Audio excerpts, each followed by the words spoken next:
बोले कृष्ण कन्हैया लाल की जय।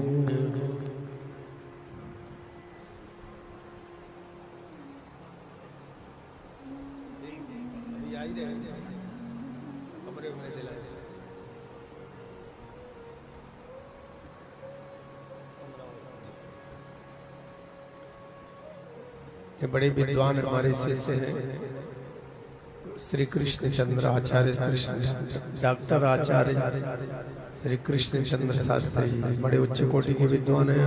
अनेक ग्रंथ लिखे,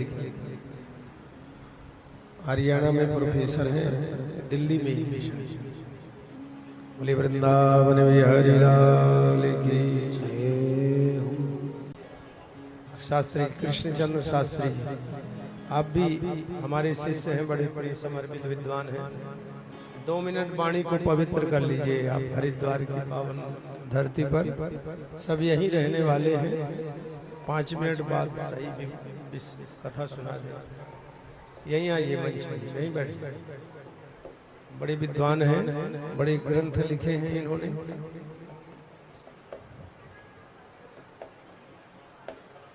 परमात्मने प्रणत क्लेशनाशाय गोविंदाय नमो नमः। वसुदेव सुतं देवं कंस चाणूरमर्दनम देवकी परमानंदम कृष्णं वंदे जगद्गुरुम।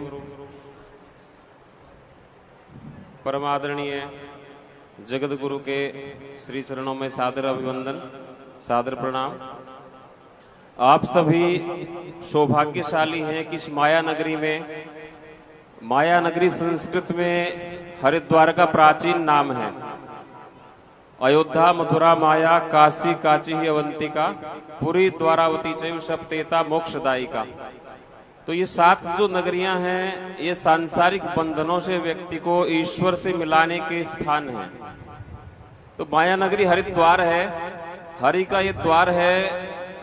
और बाकी सब प्राणियों को पशु कहा गया है।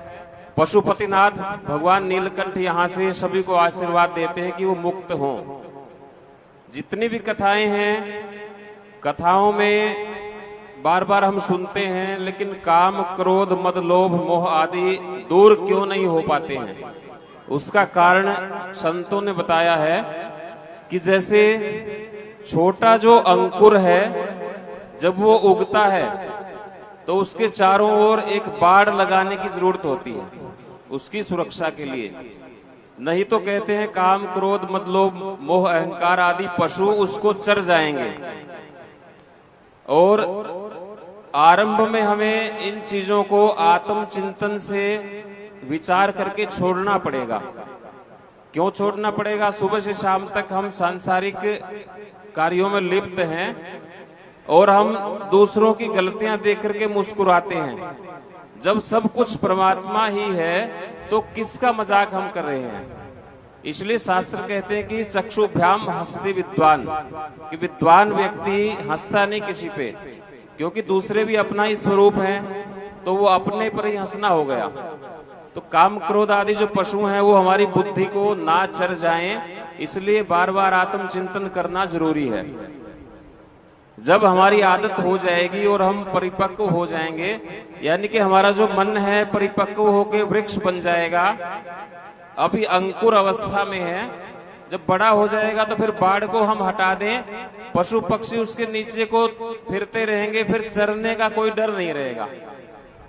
तो ये चेतना की, सजगता की जो 4 दीवारी है पेड़ के चारों ओर, वो हमने अभी करनी है। और जब हम परिनिष्ठ हो जाएंगे तो उसकी कोई आवश्यकता नहीं रहेगी। और सदगुरुदेव भगवान बार बार कथाओं के माध्यम से, क्योंकि पत्थर को भी तोड़ते हैं तो चोट पे चोट करनी पड़ती है। ये मानते हैं कि कथाएं जो है ना, बार बार वही कथाएं पूरी सृष्टि बार बार वही हो रही है, हमारा जन्म चक्र भी बार बार हो रहा है। तो पहली चोट पत्थर को नहीं तोड़ती, चोट पे चोट लगेगी, तब जाके परिणाम आएगा। तो हम भी भगवान के आचरण से सीखें कि उन्होंने कहाँ कैसा व्यवहार किया है। व्यवहार शुद्धि सबसे जरूरी है। सुन लिया और सारी कथाएं हमारे याद भी हो गई, मस्तिष्क में भी बैठी हैं, आचरण कैसा है वो देखना जरूरी है। शास्त्र कहता है ज्ञानम भारह क्रियाम विना।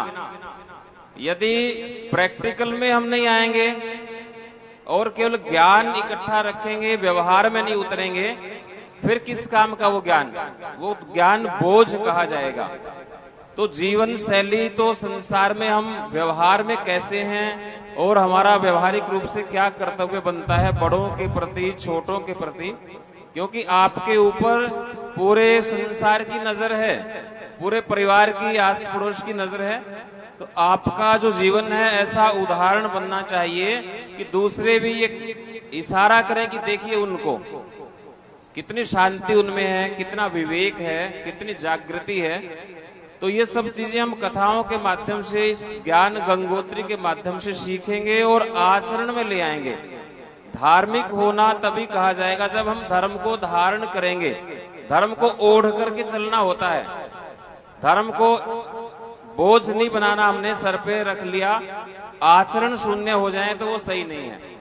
प्रैक्टिकल में यदि हम हो गए, कहते हैं कि एक मन ज्ञान से एक तोला आचरण श्रेष्ठ है। 10 ग्राम आचरण ज्यादा बढ़िया है और 1 क्विंटल ज्ञान हमारे मस्तिष्क में रहे लेकिन व्यवहार में नहीं है तो उसका फायदा नहीं होना। तो जीवन सुधारना है तो गुरु चरणों का आश्रय लें और बार बार इन चीजों को हम सीखें। अब दूसरा प्रश्न ये रहता है कि बहुत दुख हमारे जीवन में है। देखिए भगवान श्री कृष्ण का जीवन, भगवान राम का जीवन देखिए, कहाँ दुख नहीं है। जेल में पैदा हुए भगवान श्री कृष्ण और पूरा जीवन द्वारिका, वृंदावन, कुरुक्षेत्र, तो कहाँ कहाँ हम देखेंगे धर्म के साथ भगवान खड़े हैं। भगवान राम को देखिए कहाँ अयोध्या और कहाँ दंडकारण्य, महाराष्ट्र, श्रीलंका तक। तो पूरा जीवन जब हम देखते हैं तो पूरा का पूरा जीवन उनका धर्म पथ में सबसे आगे वो खड़े हुए मिलते हैं। तो इस चीज को बिल्कुल ना देखें कि हम ही दुखी हैं। सुख दुख तो धूप और छाया के समान है। आप अपना विवेक कायम रखिए और भगवत चरित्र से ये देखिए कि उन्होंने कैसा व्यवहार किया है, किसके प्रति कैसा व्यवहार है। निषाद राज को भी गले लगाया है, विदुर जी के घर भी साग खाया है, दुर्योधन जो दुष्ट था उसके घर भी शांति दूत बन करके गए हैं ताकि संसार चलता रहे और जहां भी समझौता हो जाए, सुलह हो जाए, अच्छी बात है। और ना माने तो अंतिम रास्ता युद्ध का है। तो ये सब भगवान के आचरण और चरित्र को हम देखेंगे, परखेंगे और खुद भी उन जैसा बनेंगे। भगवान को मानते तो हम बहुत हैं लेकिन उनकी बातों पे अमल नहीं करते। तो दोनों में अंतर नहीं रहना चाहिए। उनको मानना, उनके वचनों का भी पालन करना, उन जैसा होना, उन जैसा जीवन जीने की कोशिश करना, यही तपस्या है और यही सबसे बड़ी संपत्ति है। तो आपका जीवन परिवर्तन आपके ही हाथ में है।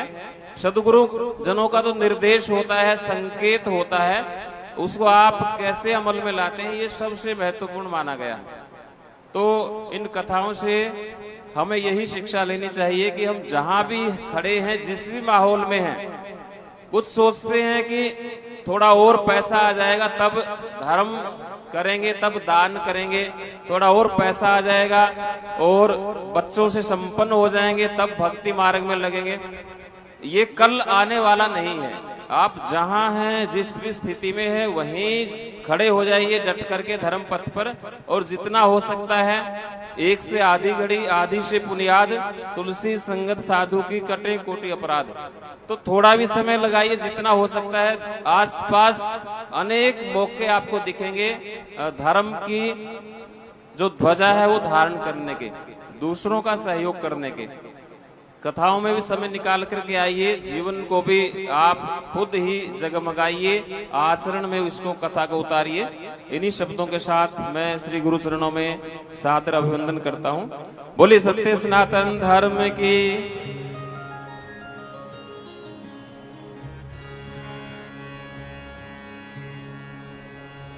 अभी हम सब लोग चित्रकूट की पावन नगरी से पधारे अनंत त्रिभूषित स्वामी कृष्णानंद गिरी जी महाराज जी के भाव विचार उद्गारों को कर रहे थे।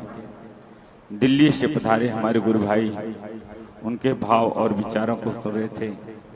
इसी कड़ी में मैं निवेदन करूंगा अरुण शर्मा जी को जो वो आए और जगत गुरु भगवान का आशीर्वाद ग्रहण करें। सम्मानित श्री अरुण शर्मा जी, हमारे विनोद जी जिन्होंने भी यहाँ पर सुंदर दिव्य 7 दिनों तक आनंद दिलाया लोगों को, मैं विनोद जी से निवेदन करूंगा आए अपनी धर्मपत्नी जी के सहित और जगत गुरु भगवान का आशीर्वाद ग्रहण करें।